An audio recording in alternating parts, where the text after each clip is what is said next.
Since 1960, our nuclear-powered ballistic missile submarines have been patrolling the oceans of the world, underwater, invisible, protected by the vastness of the seas. Their one mission is deterrence, to make the price of nuclear attack against our country too high for any possible aggressor to pay. We have 41 fleet ballistic missile submarines. We call them FBMs, but the official Navy designation is SSBN, Submersible Ship Ballistic Nuclear. Nuclear is the key word.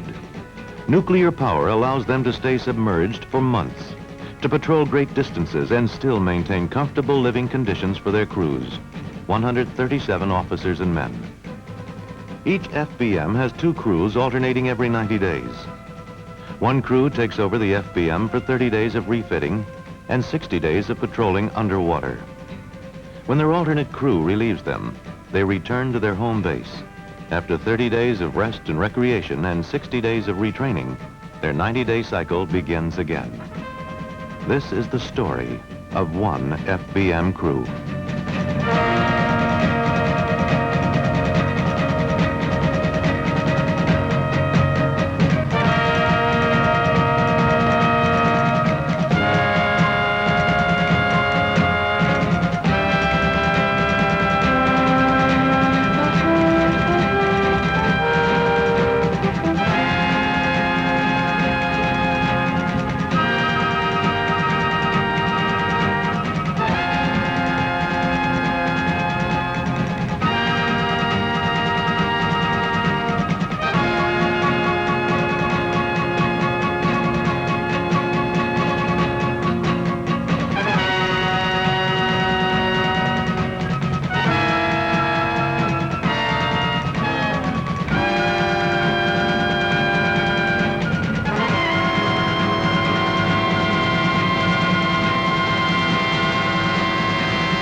Passing 100, coming to 120 feet, sir. Very well. Flood depth control from sea, 5,000 pounds. Flood depth control from sea, 5,000 pounds, aye. Flooding depth control from sea. Aye. Secured flooding depth control from sea, 5,000 pounds in. Aye. 110, coming to 120 feet, sir. Very well. Ease your bubble. Here's my bubble, aye.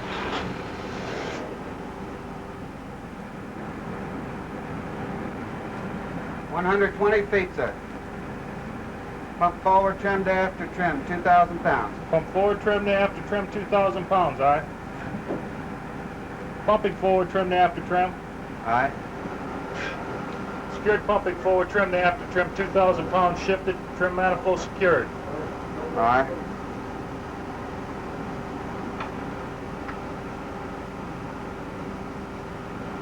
Looks good. Ahead 1/3. Head 1/3, aye. Answers ahead 1/3, sir. Aye. 120 feet, trim satisfactory, sir. Very well. At order depth, trim satisfactory, sir. Very well. Sir, recommend coming right to 031 degrees true to make 025 degrees good. Recommend all ahead 2/3 to make the 2200 DR, sir. Very well. Most of your work with the charts is done before you get underway. And then I go over it with a fine-tooth comb and approve it, and then I'll submit it to the captain for his approval. The idea of an SSBN, you go out on patrol and you have your one mission. The main mission is to be a deterrent force out there, undetected by the enemy, so that you're able to launch your missiles when required, and if required. It's a tremendously challenging job, and that's what I'm looking for, a challenge in my work.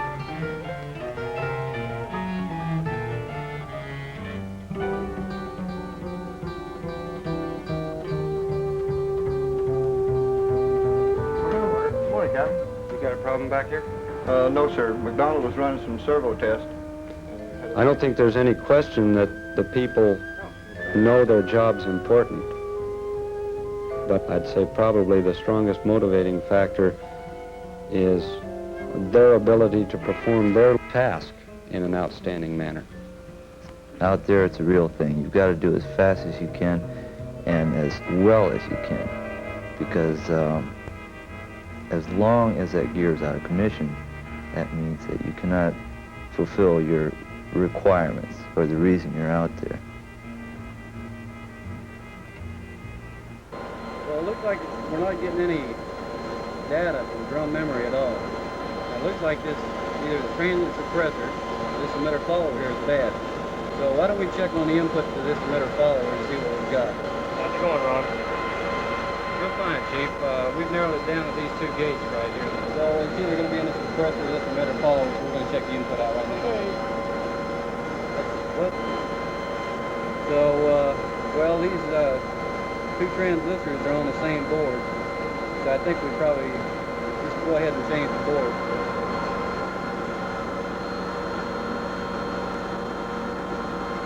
Okay, you should have about a 3-volt level or square wave. Right, we're at 3-volt level here. Okay, we're right at 1250, bring it up to me. Go up there. That's board 2126. Right.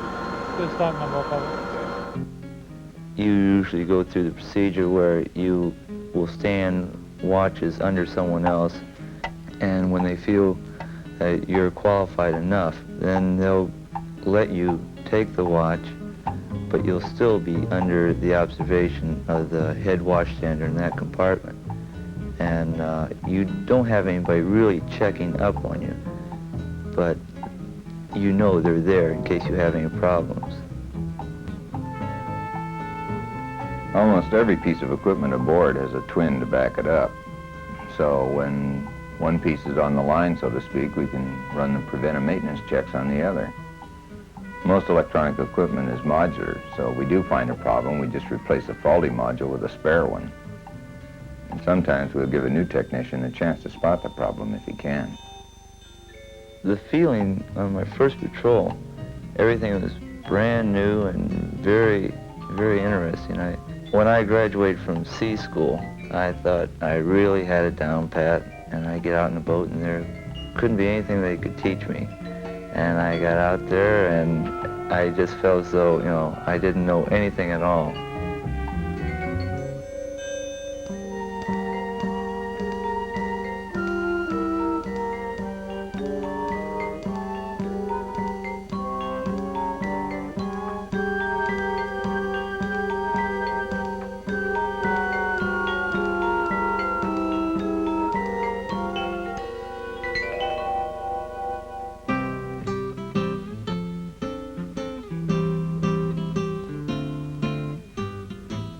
I think it's important to get out and get around, and I want to know the men as well as I can. And so I get out and I talk to the men, and I'll get them to talk to me. It's important that they know that I am somewhere throughout the ship, not just sitting up in my stateroom all the time.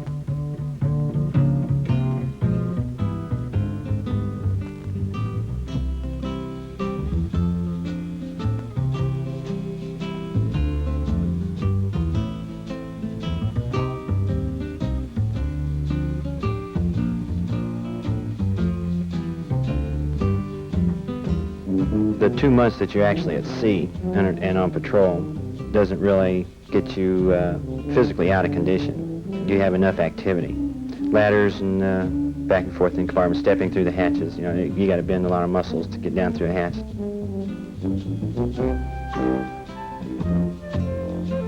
The food is really good, and it's the best in the service as far as I know.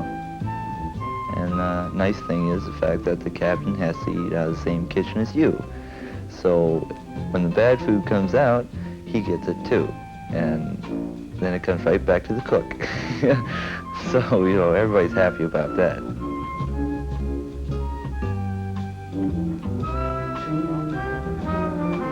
About 1 out of every 6 of the crew is on his first patrol. It takes about 2 patrols to pass your ship and watch station qualifications.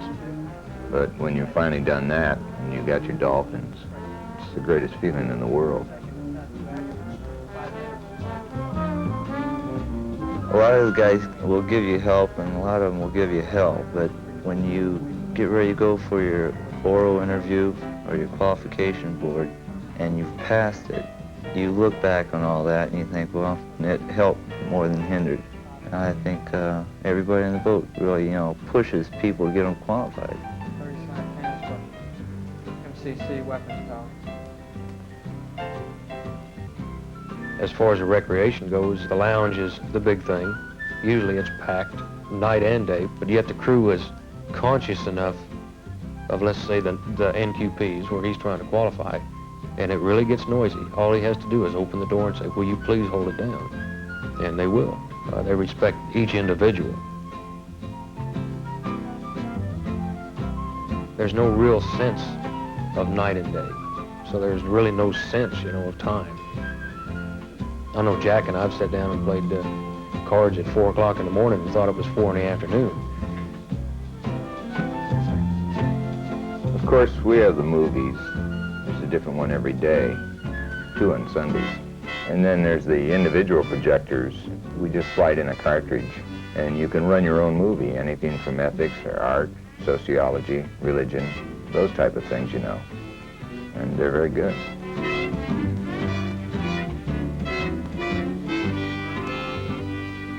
We get 5 familygrams during the patrol, 15, 18-word messages from our families. Of course, we can't answer back, but they mean a lot. This is the captain speaking. Please send Wood to see me. Thank you. Sometimes a guy gets an extra, like a babygram. Those come through the captain. That's when we all get cigars. And we bake them a cake, slap them on the back. Sometimes the babies come near the end of the patrol and the cigars are a little bit stale by then.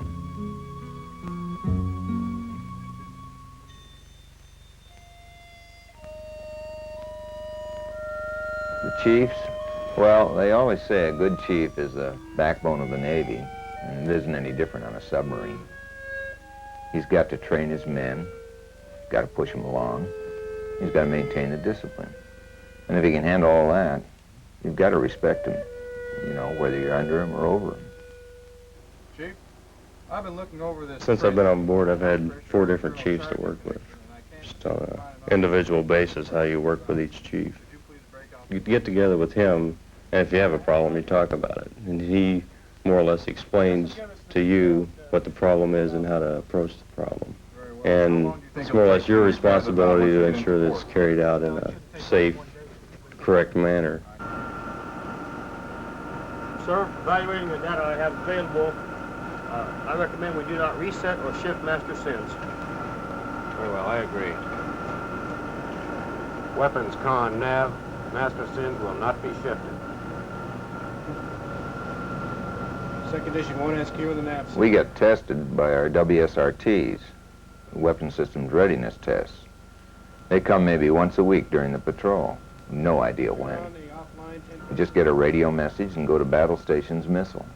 Every FBM on patrol is doing the same thing at the same time.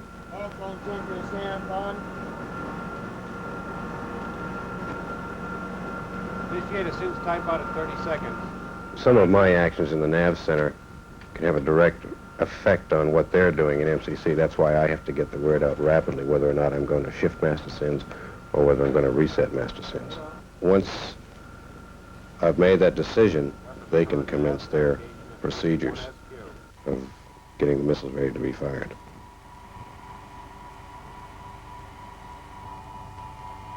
Missile Control Center is just like a land-based center, except it has an extra problem. We're moving around in the ocean. The Master Sins has to tell the missiles where they are all the time, and they wouldn't be able to find their targets. Of course, it's all fed through the computer system. Weapons supervisor, aye.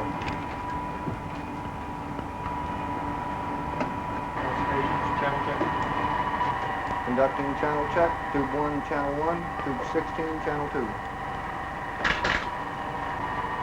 Tube 1, channel 1, tube 16, channel 2. Duty supervisor, aye.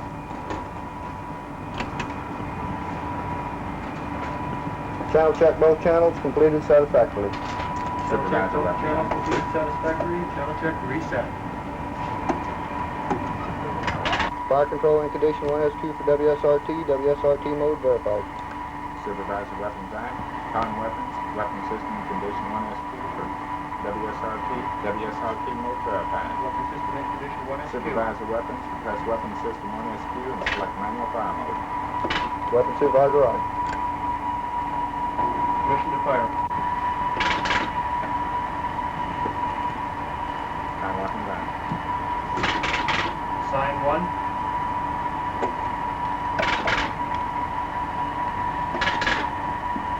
Launch of weapons, local radio note 16.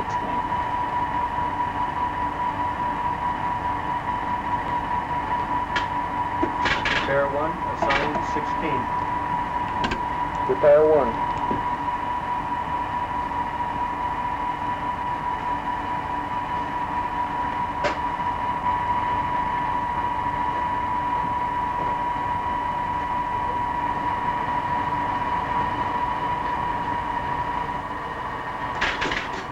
One away.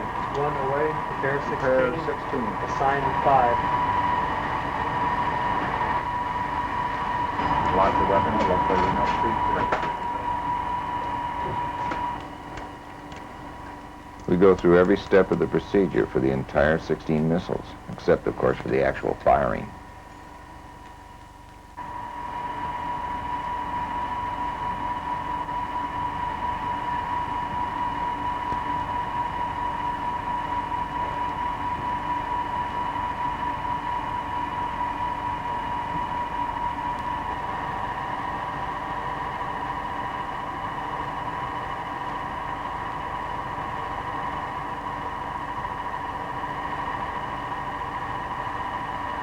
Two away. Supervisor weapons, set condition 2SQ. Two away, all missiles simulated away. Secure battle Operations stations. supervisor, all missiles simulated away. Secure battle stations. That was good WSRT.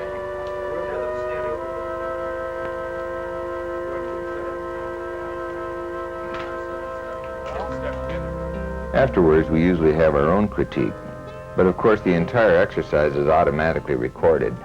And when we get back from patrol, we're evaluated and compared with every other FBM in the exercise. That gives a picture of the entire FBM fleet readiness.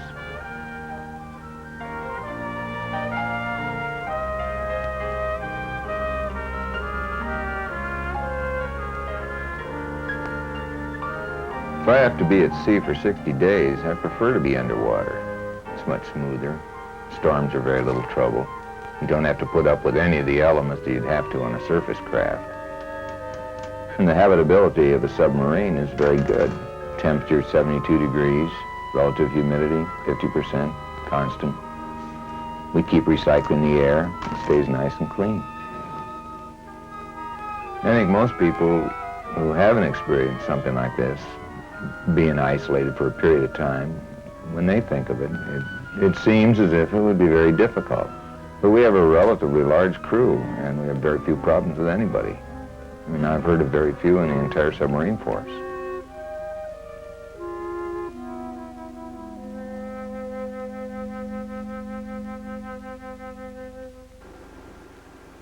Passing 9-0, coming to 6-8 feet, sir. Very well. Flood depth control from sea. Flood depth control from sea, aye. Flooding depth control from sea. Aye. 80 feet, sir. Very well. 10,000 in. Continue flooding. Continue flooding, aye. 7-4 feet. Very well. 15,000 in. Aye, sir. Secure flooding. Secure flooding, aye. Secured flooding depth control from sea. Aye. 6-8 feet, sir. Very well. Nothing closed. Very well. Raising 2. Aye, Captain.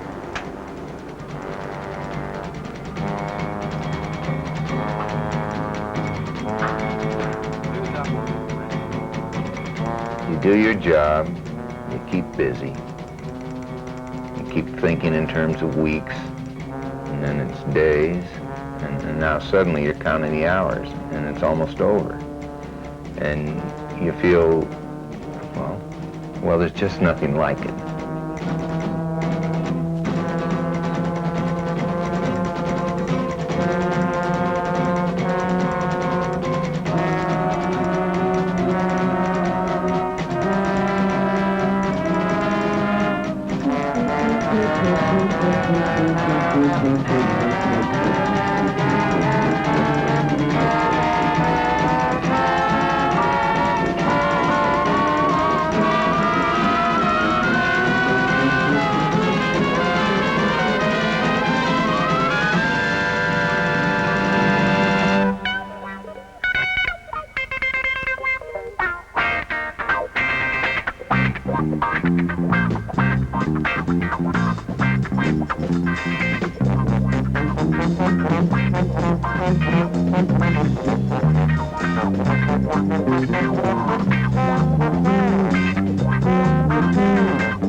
That it's very important, his work, and I think we all are very proud of the boys, and especially when you hear they did a fine job.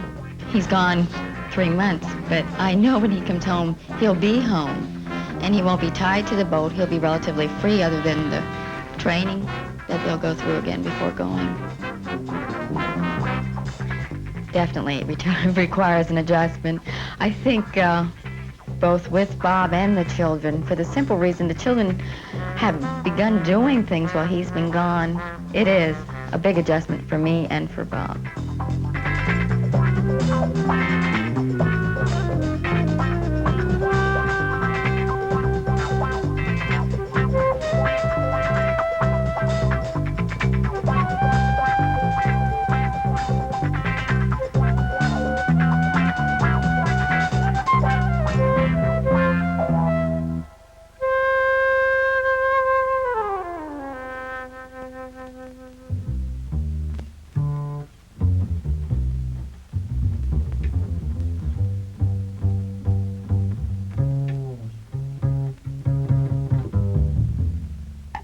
You get in class and you start swapping notes. You know, how's your patrol? Did you have any trouble with this or something like that?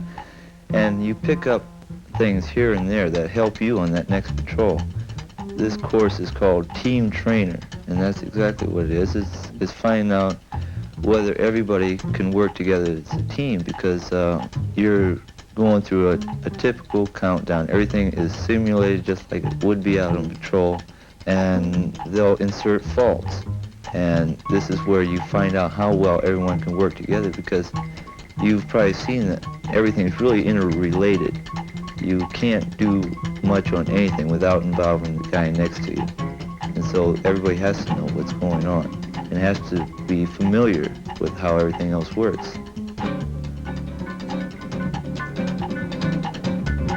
When you get back to the ship, she's already alongside the tender, and you know you've got just 28 days to get your work done. We've been training together an off crew and getting used to some new faces, but now the ball game is really underway. It's our ship again.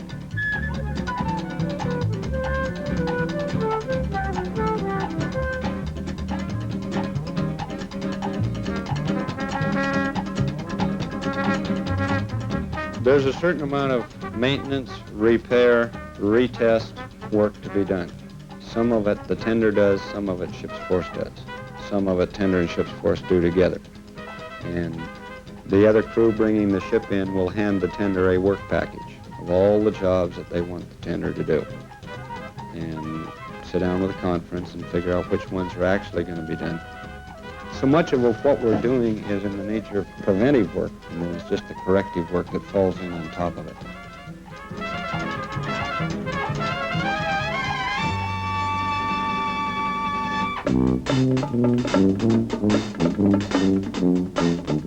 Sometimes you feel like you're just falling into your rack and then falling right out again, working maybe 18, 20 hours a day and more. But there's just some things that have to be done before you go out on patrol. You got to be out there 2 months, and you can't come back in.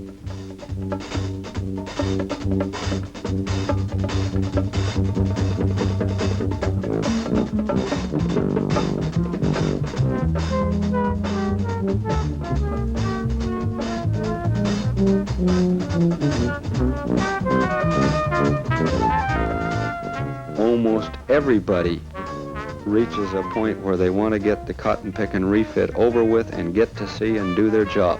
They're tired of being tied up alongside the pier.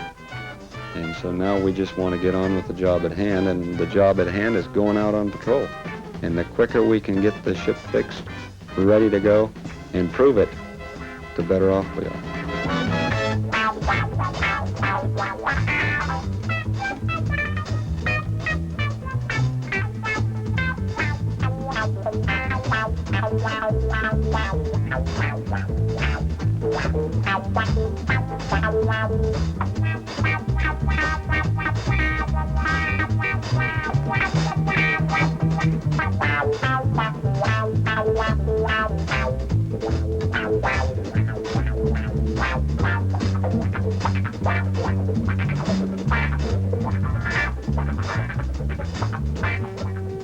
Going on patrol isn't a spectacular public event. You just disappear. We know our job is important, and maybe that should be enough. But when you're doing a job you know is important to everybody, you like to think they know it too.